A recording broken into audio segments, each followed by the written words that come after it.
bridge sounded okay to me. Yeah, there's... So...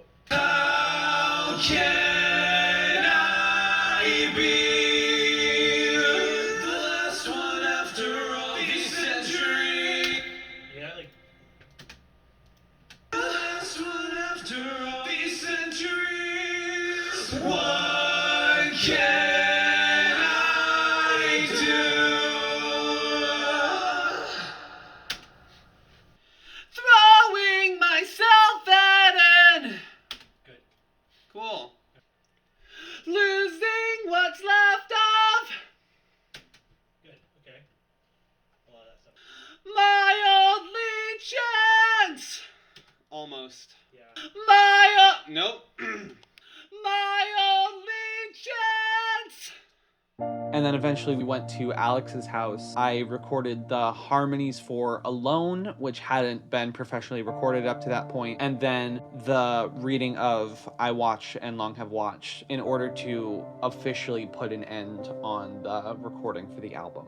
What can I do? And the take I did of this for the new one, I thought was pretty very good. For like the main melody. Cool. Why are you laughing at me for pretty very good? I think it's a good compliment. I agree. It's too bright in here. Can I turn one of the lights off? It's up to you. No. But it's not vibey. Notice how like the first word's always short, right? Mm-hmm. Every time until the last part. But I think we have to change everything for the last 5 because it's different. Uh-huh. Like, because the way that it's done, right, is it's like 1, 2, 3, right, and then 1, 2, 3, right. So it's almost like to make it less disjointed. If you have the first letter, the first word, right, and then the second word is at the end of the chord. I was sitting through one of the 3-hour-long AP exams that I had to take at the end of the year, and something just out of the blue struck me. It was the English exam, and there was this poem that I read, and it was this poem called I Watch and Long Have Watched by Wordsworth. The first thing that stuck out to me was he used the phrase lost star, and as he kept going, I was like, this all reminds me of something. It's a poem that sort of touches on a lot of ideas of existentialism. The way that he delivered those themes was using an idea that we had used to write this album, this idea of a lost star. The whole poem just stuck with me, and as soon as I went home from taking the exam, I looked at the poem and read it again, and I sent it to the rest of the band. From there, I don't know exactly how this ended up coming to be, but we wanted to include the poem on the album somehow. I know it was thrown around to just put it in the liner notes, stuff like that. In the end, we came up with this idea to just read it at the beginning of the album as sort of an introduction to the concept. It was just this really interesting sort of coincidence that ended up being something that I think drastically improves the overall presentation of the album as something to listen to from start to finish. I watch and long have watched with calm regret. Yon slowly sinking star, immortal sire.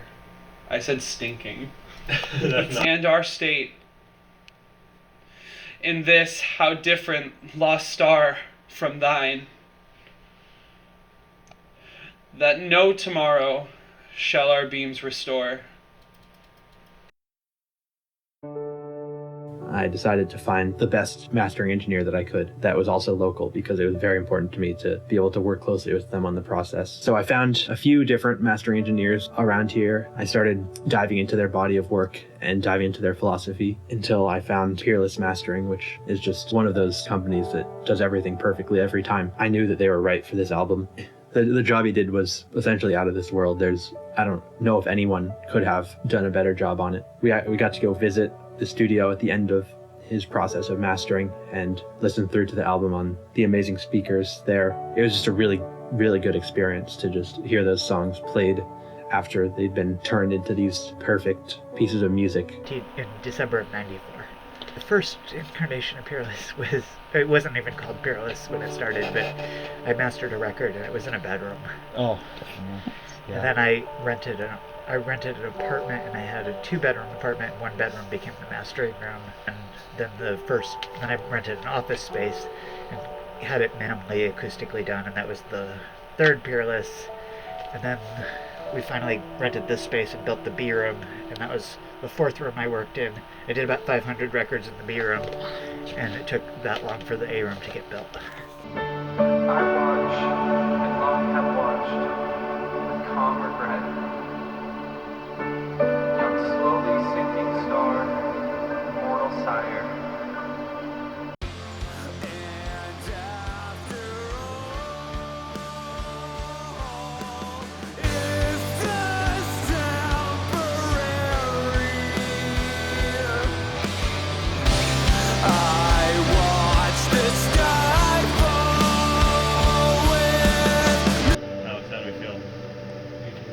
Very good.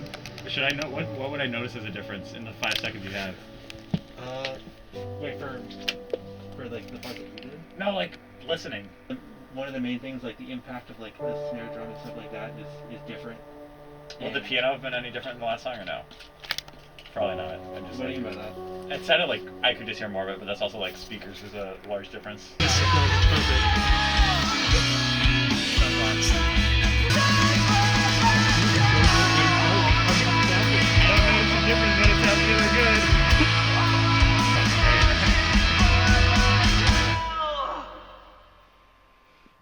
That was fantastic. What can I say? I'm gonna walk around because I'm curious how the sound changes. I don't believe him. What does this guy know about sound?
Closer. See what I did there? See what I did there?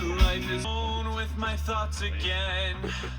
1,000 miles above nothingness. Oh my god. To me, and I don't resist if you're good enough for my friend.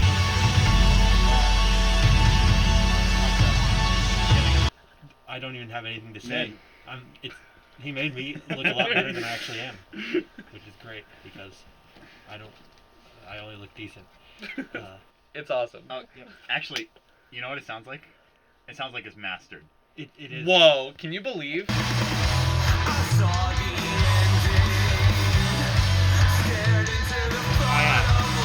lot funkier.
but I still like, think it it's works. very important how you guys were able to separate into two distinct tones, but within those tones have different themes, so the songs don't all sound. I think I explained that to you.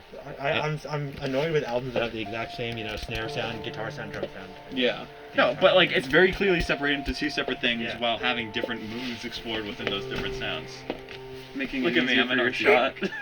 shot. Obviously, the environment that you were listening in, you didn't have as accurate of bass. Yeah, So bass was a huge part of like the mastering. I noticed that it was a lot better, and I noticed that. I tried to make it even, but I also let some songs be bassier than others because they just seemed like they would musically be bassier than others. Yeah. In the first half, there's more upper mid range and high end. Yeah. And then the I forgot the name of the band for the second. Periphery. Yes, Periphery was darker. Yep. And so the second half of the album is darker, and the loudness is I actually think it kind of works. I mean, the first half I think is slightly louder than the second half in a weird way, but the second half was so dense that you can only make it so loud without it like blowing up. Yeah. So I went as loud as it would let me go. Yeah. And I think we're on par with the reference. 'Cause I think this is a very loud record from start to finish. Yeah. I mean, everything was just very consistent. Yeah. That's cool. Yeah, that's the goal. Yeah. That's what I do. Yeah. The loudness comes from a combination of that limiter and a little bit of hitting the converters a little hard. Cool.